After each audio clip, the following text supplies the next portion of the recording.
Hello friends, मैं हूं सुदर्शन प्रकाश और आप देख रहे हैं यूट्यूब चैनल गुरु चकाचक। दोस्तों, ये 24 सितंबर का करंट अफेयर्स है। वीडियो के बीच में आपसे एक क्वेश्चन पूछूंगा जिसका आंसर आपको कमेंट बॉक्स में देना है। आज के करंट अफेयर्स का पीडीएफ आपको गुरु चकाचक के टेलीग्राम ग्रुप में मिलेगा। टेलीग्राम ग्रुप का लिंक डिस्क्रिप्शन बॉक्स में है और साथ ही इसका पीडीएफ आपको डिस्क्रिप्शन बॉक्स में दिए गए लिंक पर क्लिक कर डाउनलोड कर सकते हैं। तो चलिए शुरू करते हैं। आज का पहला क्वेश्चन है, इंडियन नेवी और किस देश की नेवी के साथ मिलकर पैसेज अभ्यास शुरू किया है? सही आंसर है ए, ऑस्ट्रेलिया। भारतीय नौसेना और ऑस्ट्रेलिया की रॉयल ऑस्ट्रेलियाई नौसेना मतलब RAN के बीच पूर्वी हिंद महासागर रीजन में नौसैनिक अभ्यास शुरू हो गया है। इस अभ्यास में ऑस्ट्रेलिया की ओर से हमास, होबार्ड और भारतीय नौसेना की ओर से सौहार्द्री और करमुक पोत शामिल होंगे। जून से अब तक यह भारतीय नौसेना की चौथी अहम सैन्य ड्रिल है। इससे पहले अमेरिका, जापान और रूस के साथ ठीक ऐसा ही नौसैनिक अभ्यास पूरा किया जा चुका है। यह नौसैनिक अभ्यास सीमा पर भारत और चीन के बीच चल रहे तनाव और हिंद महासागर क्षेत्र में चीनी नौसेना की बढ़ती गतिविधियों के बीच आयोजित हो रहा है। इस अभ्यास के दौरान एडवांस सतह व वायु विरोधी अभियान शामिल होंगे। साथ में नौसैनिक रणनीति, नाविक एक्सरसाइज और क्रॉस डिक फ्लाइंग ऑपरेशन शामिल होंगे। पैसेज एक्सरसाइज का उद्देश्य एक दूसरे की अंतर क्षमता को बढ़ाना, तालमेल में सुधार करना और एक दूसरे के सबसे अच्छे प्रयासों को अपनाना है। इस अभ्यास में उन्नत सतह और एंटी एयर एक्सरसाइज भी शामिल होंगे, जिसमें हथियार फायरिंग, सीमांतशिप अभ्यास, नौसैनिक युद्धाभ्यास और क्रॉस रेक ऑपरेशन शामिल हैं। पैसेज नियमित रूप से मित्र देशों की नौसेनाओं की टुकड़ियों के साथ भारतीय नौसेना द्वारा एक दूसरे की बंदरगाहों पर या समुद्र के किया जाने वाला अभ्यास है। आपको बता दूं कि भारतीय नौसेना स्टाफ के प्रमुख हैं admiral Karambir Singh. Next question है, वित्त मंत्रालय के अनुसार 2022 में भारत का GDP कितना प्रतिशत बढ़ने की संभावना है? सही आंसर है डी, 19%। वित्त मंत्रालय ने अनुमान लगाया है कि वित्त वर्ष 2021 से 22 में भारत की GDP 19% बढ़ जाएगी। इस वित्त वर्ष की पहली तिमाही में नाम मात्र GDP मतलब 22.6% बढ़कर 38.8 लाख करोड़ रुपए हो गई है, जबकि पिछले साल इसी अवधि में यह 49.18 लाख करोड़ रुपए थी। कोविड-19 महामारी के प्रभाव के कारण इस समय भारतीय अर्थव्यवस्था पर यह प्रभाव हुआ है। वित्त मंत्रालय ने कहा है कि वह FRBM मतलब राजकोषीय उत्तरदायित्व और बजट प्रबंधन अधिनियम के तहत अनिवार्य वित्तीय वर्ष 2022 और 2023 के लिए रोलिंग व्यय के लक्ष्य के साथ मध्यम अवधि व्यय ढांचा प्रस्तुत करने में सक्षम नहीं है, क्योंकि GDP वृद्धि के विश्वसनीय अनुमान प्राप्त करना संभव नहीं है। नेक्स्ट क्वेश्चन है, कितने विपक्षी दलों के सांसदों ने राज्यसभा के उपसभापति के खिलाफ अविश्वास प्रस्ताव के लिए नोटिस दिया है? सही आंसर है सी, 12 विपक्षी दलों के सांसदों ने राज्यसभा के उपसभापति हरिवंश सिंह के खिलाफ अविश्वास प्रस्ताव का नोटिस दिया है। हरिवंश नारायण सिंह को हाल ही में राज्यसभा के उपसभापति के रूप में फिर से चुना गया था। कृषि बिलों को जल्दी से पारित करने के लिए हरिवंश सिंह को संसदीय प्रक्रियाओं का उल्लंघन करने का आरोप लगाया गया है। वैसे राज्यसभा के सभापति ने अविश्वास प्रस्ताव नोटिस को अस्वीकार कर दिया और विभिन्न दलों से 8 सांसदों को निलंबित कर दिया है। राज्यसभा का उपसभापति राज्यसभा के सदस्यों में से चुना जाता है। वह सभापति की अनुपस्थिति में सदन की अध्यक्षता करता है। संविधान के अनुच्छेद 90 के अनुसार उपसभापति को राज्यसभा के अधिकांश सदस्यों द्वारा पारित प्रस्ताव द्वारा हटाया जा सकता है। ऐसे संकल्प को आगे बढ़ाने के लिए 14 दिनों की अग्रिम सूचना दी जानी चाहिए। नेक्स्ट क्वेश्चन है, किस केंद्रीय मंत्री ने आरोग्य मंथन 2.0 की अध्यक्षता की है? सही आंसर है बी, डॉक्टर हर्षवर्धन। केंद्रीय स्वास्थ्य और परिवार कल्याण मंत्री डॉक्टर हर्षवर्धन ने आयुष्मान भारत प्रधानमंत्री जन आरोग्य योजना की दूसरी वर्षगांठ के अवसर पर आयोजित आरोग्य मंथन 2.0 की अध्यक्षता की है। यह कार्यक्रम दावा और रोकथाम और धोखाधड़ी और दुरुपयोग का पता लगाने के सटीक और कुशल प्रसंस्करण के लिए चिकित्सा लेखा परीक्षा और स्वास्थ्य बीमा में प्रासंगिक हितधारकों के कौशल और ज्ञान का विकास करेगा। इसके अलावा PMJAY anti fraud framework practitioners guidebook भी जारी की गई है, जो राज्यों के लिए एक उपयोगी उपकरण के रूप में काम करेगी, क्योंकि इसमें मौजूदा भारतीय कानूनों के तहत कार्रवाई, धोखाधड़ी रोधी दिशा निर्देशों, तकनीकों, सलाहकारों के साथ साथ कानूनी परामर्श भी है। नेक्स्ट क्वेश्चन है, विश्व राइनो दिवस कब मनाया जाता है? सही आंसर है बी, 22 सितंबर। हर साल 22 सितंबर को विश्व स्तर पर विश्व राइनो दिवस मनाया जाता है।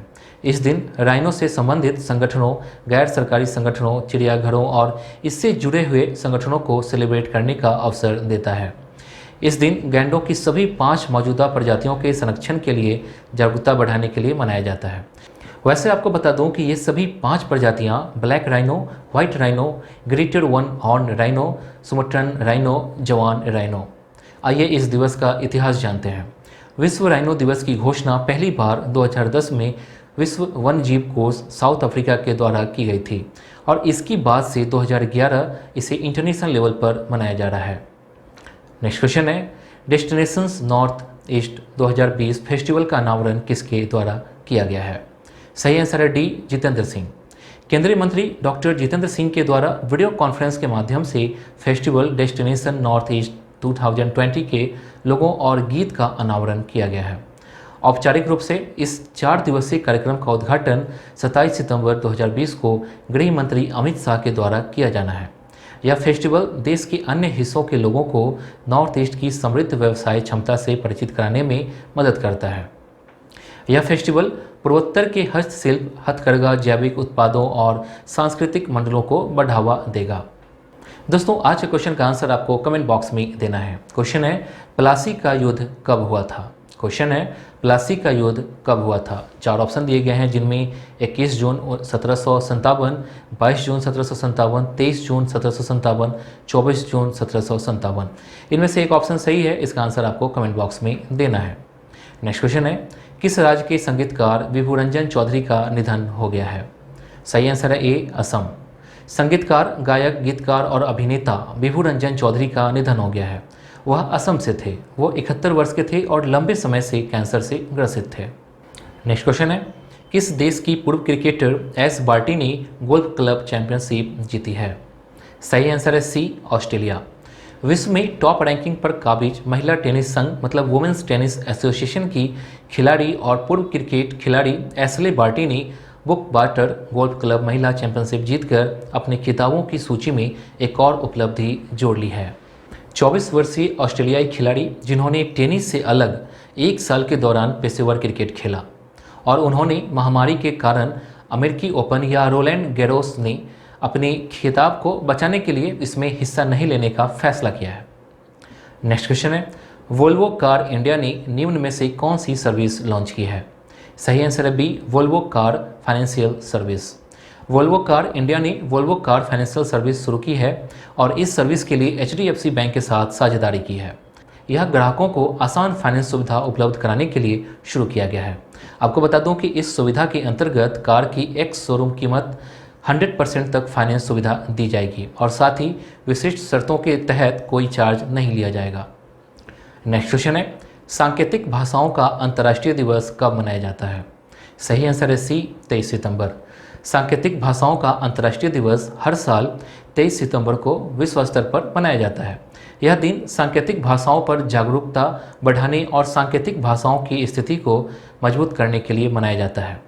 सांकेतिक भाषाओं के 2020 अंतर्राष्ट्रीय दिवस के लिए विषय सांकेतिक भाषाएं सभी के लिए हैं।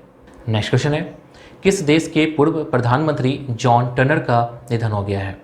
सही आंसर है सी, कनाडा। कनाडा के पूर्व प्रधानमंत्री जॉन टर्नर का निधन हो गया है।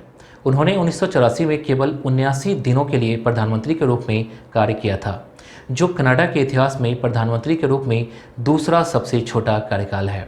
उनका जन्म 7 जून 1929 को रिचमंड, इंग्लैंड में हुआ था। जॉन टर्नर ने 1968 से 1972 तक प्रधानमंत्री पियरे ट्रूडो की कैबिनेट में न्याय मंत्री के रूप में भी सेवा की है, जिसके दौरान उन्होंने संघीय अदालत का निर्माण किया था। नेक्स्ट क्वेश्चन है, किस बैंक ने वीडियो KYC सुविधा की शुरुआत की है? सही आंसर है ए, HDFC बैंक। HDFC बैंक ने अपने ग्राहकों के लिए वीडियो KYC सुविधा की शुरुआत की है। यह सुविधा खाता खोलने की प्रक्रिया के दौरान ग्राहक की पहचान करने का एक तरीका है। भारतीय रिजर्व बैंक के निर्देशों के अनुसार वीडियो KYC पूरा होने पर यह KYC के बराबर है और ग्राहक इसके बाद सभी बैंकिंग उत्पादों के लिए योग्य होंगे। दोस्तों, कल मैंने आपसे क्वेश्चन पूछा था। क्वेश्चन था, डोगरी भाषा भारत के किस राज्य या केंद्र शासित प्रदेश में बोली जाती है? 4 ऑप्शन दिए गए थे, जिनमें अंडमान एवं निकोबार द्वीप समूह, जम्मू और कश्मीर, पुडुचेरी, नागालैंड। इसका सही आंसर है बी, जम्मू और कश्मीर। डोगरी भारत के जम्मू और कश्मीर प्रांत में बोली जाने वाली एक भाषा है। वर्ष 2001 में इसे भारतीय संविधान की 8वीं अनुसूची में शामिल किया गया था। पश्चिमी पहाड़ी बोलियों के परिवार में मध्यवर्ती पहाड़ी पट्टी की जनभाषाओं में डोगरी, चंबियाली, मडवाली, मंडयाली, बिलासपुरी, बागडी आदि उल्लेखनीय हैं। आज का क्वेश्चन मैं पहले ही पूछ चुका हूँ, फिर भी आपको यहाँ क्वेश्चन दिख रहा है, इसका आंसर आपको कमेंट बॉक्स में देना है। तो दोस्तों आज के लिए बस इतना ही। उम्मीद है कि ये वीडियो आपको पसंद आई होगी। पसंद आई तो वीडियो को लाइक कीजिए और अपने दोस्तों के साथ ये वीडियो शेयर जरूर कीजिए। और हाँ, अगर आपने अभी तक इस चैनल को सब्सक्राइब नहीं किया है तो प्लीज़ कर लीजिए, साथ ही बेल आइकन पर प्रेस कर लीजिए ताकि नए वीडियो का नोटिफिकेशन सबसे पहले आपको मिले। Thank you.